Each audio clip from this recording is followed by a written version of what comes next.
Bayang adlaw kanayong tanan nga nagpaminaw karon ning tulumanon. Kini ang akong suliran. Ilabi na kaninyo Dr. Rene Obra o Atty. Elaine Bathan. Ingon man sa mga artista nga maghataw og kinabuhi ning akong suwat suliran.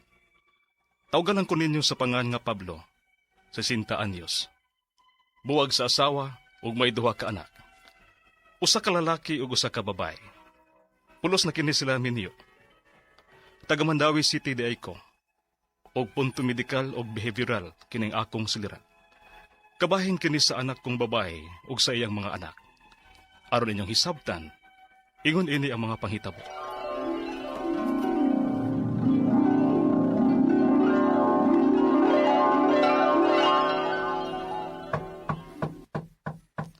Katkaniyot lang. Kinsa man kahani nga wa mo ko'y gipaabot nga parcel.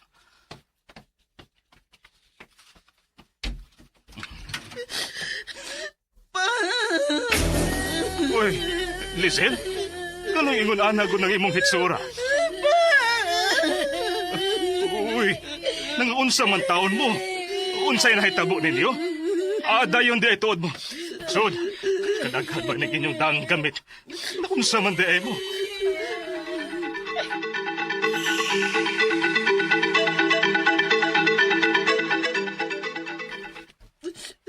Unsa?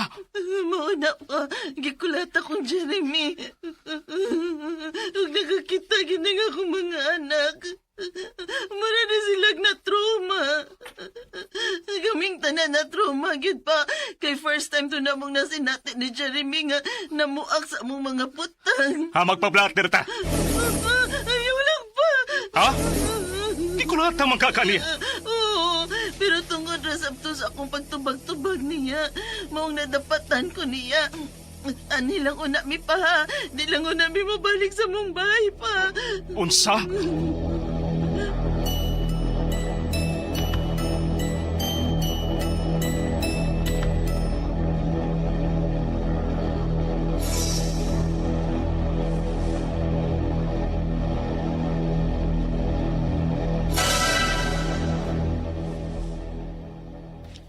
Unsa? Unsay plano ni mo, ani? Uy, ay ako pangutan na, anak. Kay ikaw may amahan. Ay inahan man sab ka. Anha lang una na nimo. Kay bao ka cute nga may lain akong pamilya. Maay man ka diha, kay ikaw rin naa diha sa imong bahay. Ang man, ug dili na nimo padayonon ang imong anak ug mga apo. Ay, sige. Ug gunta ka niya tos Jeremy, be. Tabagi kong istorya adto kung naunsa rin ang iyang pamilya. Kay bas hindi niya madawat kung unsa ko'y panulte ato niya. Madapatan ko niya siya. Kay gidapatan ba Ines Lizel. Ay, sige. Kuntakon ko niya to. Unsa tong nabuak?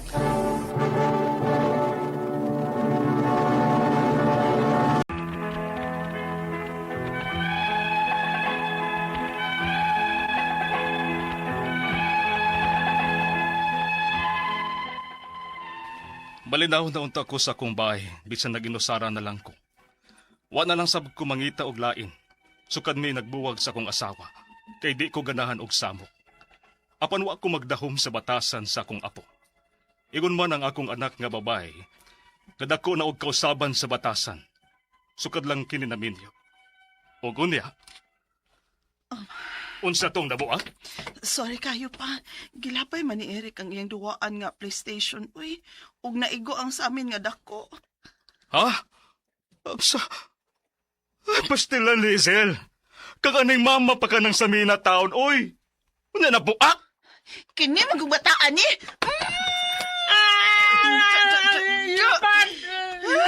Hindi ba na baba niyo, ha? Kumutong ka na rin! Basta na! Igo na, no!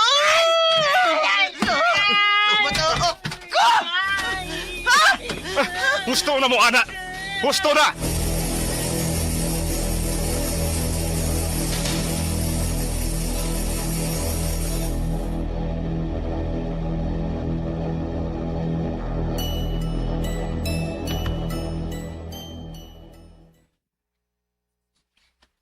Lizel, pangkahiragot ko. Ha? May special needs ba ng imong anak? Wa man siguro pa, oy. Unya nga nung ingon anak man na siya. Ingon anak na gyud na siya og saputon, mag-wild. Masuko lang yun na siya og badlongon nga paundangon ang iyang duwa pa. Unsa?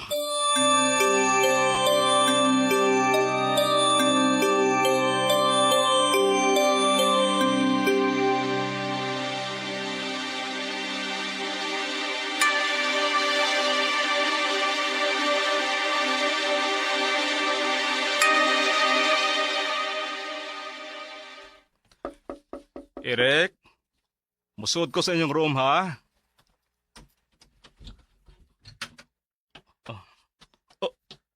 Kakatagod ang inyong room. Asa man day si mama ninyo? Eric, paminawa una ako. Undang nga una ng imong duwa diha.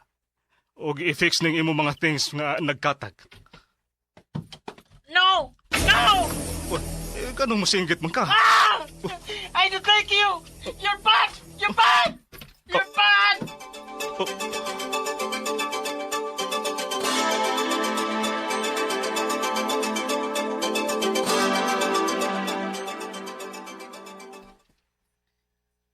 Unsaon man kuno na ako ng bataa pa? Akong patyon?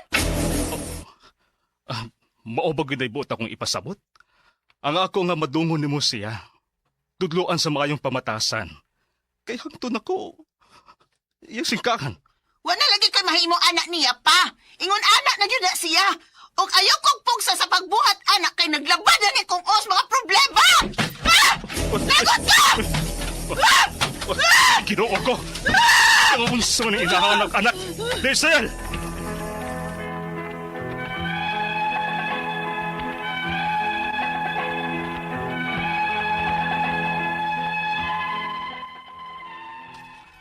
Wala ko makasabot kung unsa ning akong anak ug mga apo nga niabot sa bahay kay nag-away o nagbuwag sa bana. May nakaingon nga depression ning sa akong anak tungod sa nahitabo nila sa iyang bana. Apan kining apo ang nakapasamot og kalibog nako. Ang akong mga pangutana mao kining mosunod. Unang pangutana, ang akong apo dili nako mabadlong sa pagsigi niya og duwa og cellphone ug kanang PlayStation. Ingon ana na bagyod ang mga bata karon. Unsa man ni sila pagkontrol nga masuko ug mag-wild man. Ikaduhang pangutana. Manghagis ang akong apo kung akong badlungon. Mamuak sa mga butang. Ug ang tan-aw niya nako bad kuno. Tuna ba kay ni siya diferensya o special needs? Unsaon pagsuta? Ipa-check up ko kaning bataa. Disab ka ni trauma sa nasaksihan niya sa panag-away sa iyang mga ginikanan? Ikatulong pangutana, ang akong anak, ako sang nabantayan nga nausab ang batasan. Mudayon og singhag og panghagis kung badlungon. O grabe kakatag sa ilang kwarto. Di man ni siya ingon iyan ni sa una. May nag-ingon nga basin kuno depression tungod sa nahitabong panagbuwag nila sa iyang bana og dapatan sab siya. Tinuod ka? Ikaupat og katapusang pangutana. May kaliwat ang akong asawa nga may mga special needs. Posible ka nga niliwat ning akong apo? Apan ang akong anak? Kung depression man sab ning iyaha, unsay akong buhaton? Palihog, tabangi og tambagi ko. Kini ang akong siliran, Pablo. Mayong adlaw mga suking tigpaminaw dinhi sa tong programa, kini ang akong suliran. Anya na sab ako si Dr. Rene Obra magiguban kaninyo karong adlaw. Ako motambag sa inyong mga medical, psychological, emotional, behavioral o mga drug related nga mga problema kay medical doctor man ako, psychiatrist o drug addiction specialist. Klase-klaseng pamaagi sa pagpadala sa mga sulat-suliran ri kanamo. Pwede kayo ipadala sa mong email suliran_612@yahoo.com or sa tong Facebook account kini ang akong suliran official writers page o driba sa mong buhatan sa 3rd floor Jose R. Martinez Building, Osmeña Boulevard, Cebu City. Ang inyong mga legal ng mga problema Attorney Ellen Batan ang andam og tagana nga motambag niya. Ang ato makuto nga pagtulunan karong adlaw mao kini nga your life has purpose beyond what you can see. Naagoy plano ang Ginoo nato, no? Og kanang bato mga butang nga atong gusto niya dili dayon matuman. There must be something siguro nga para gyud nato, no? Ay, dili na lang ta mamugos og ablihan mga pultahan nga lisod ablihon. Kay naa magoy pultahan tingali along the way a little farther nga sayon ablihon para nimo. Okay? Ang ato magtatampo karong adlaw si Pablo, 60 years old. Si paritid ni siya, may duha ka mga anak.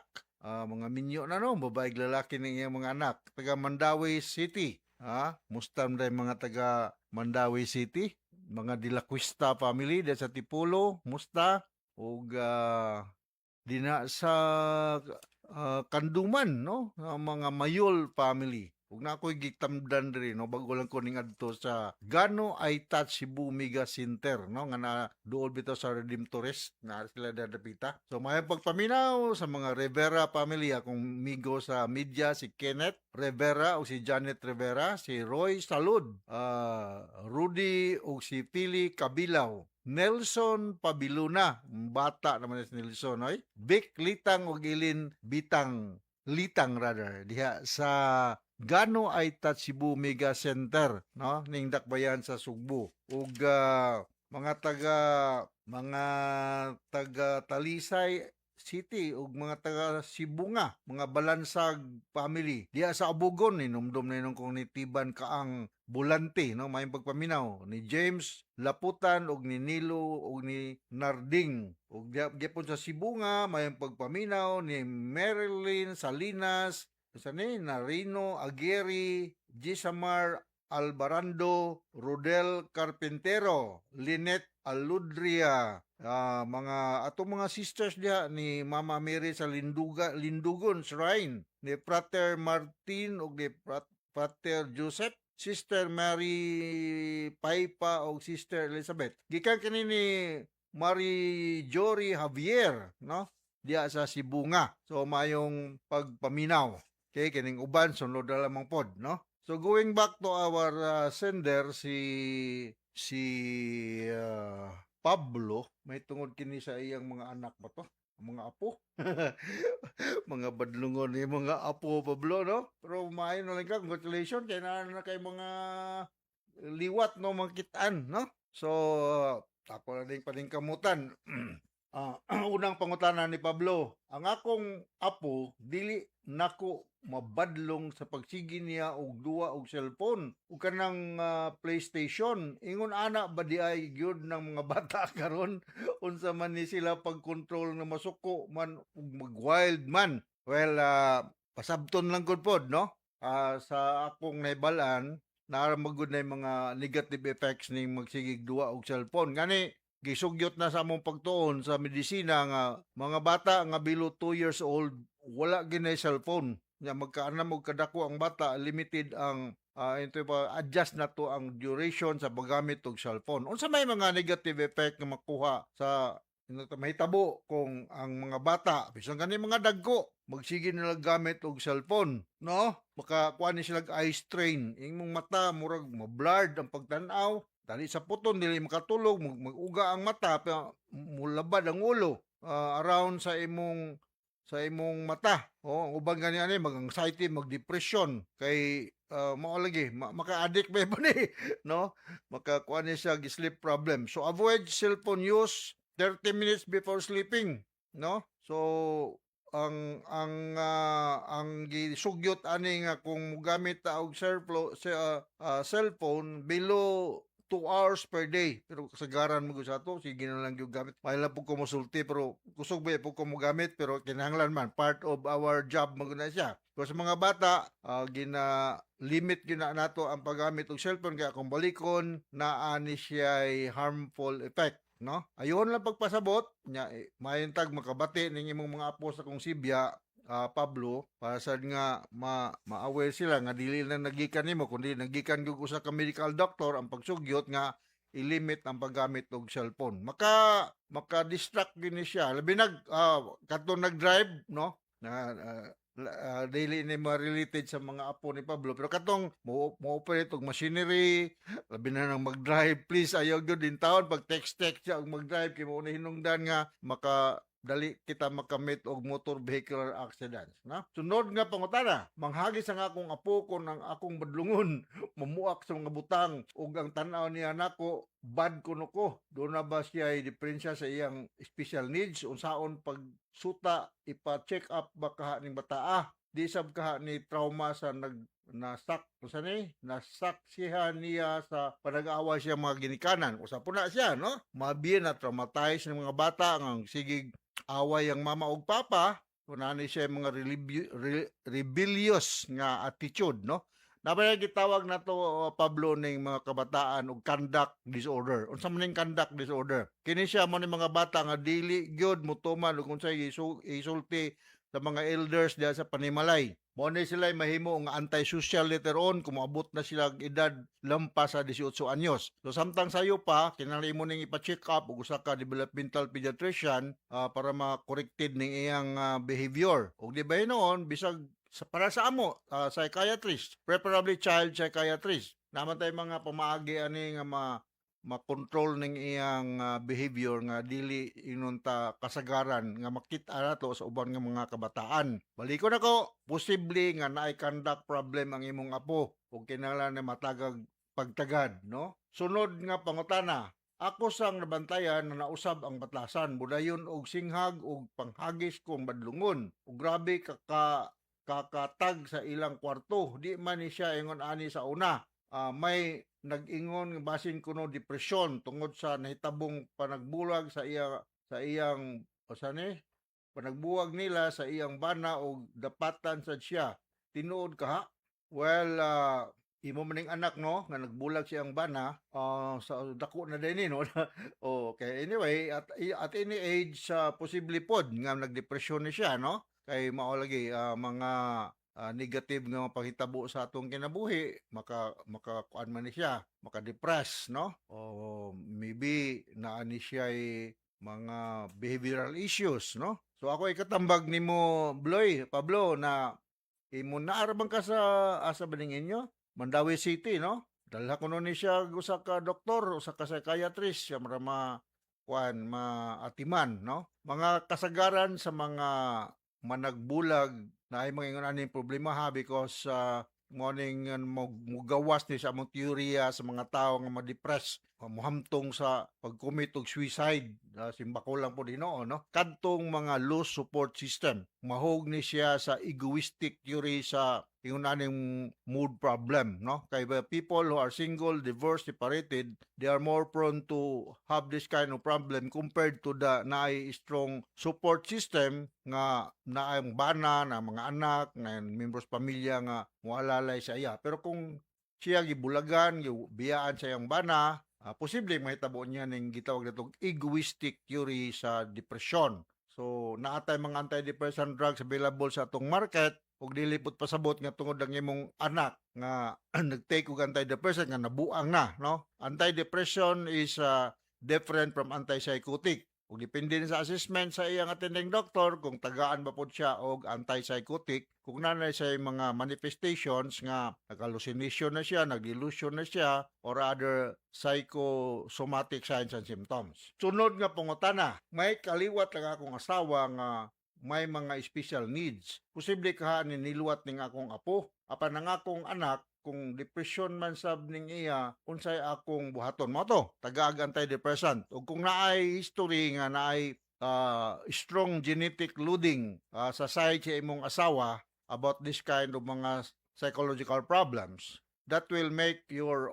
offspring, imong mga anak, mga apo, at a little bit higher risk compared to the general population. So ako magingon nga kung naay history nga naani sa inyong pamilya, automatic na mahimong usa ang member sa pamilya, pero akong balikon, mas higher ang posibilidad nga magka-develop sila og mga psychological problems.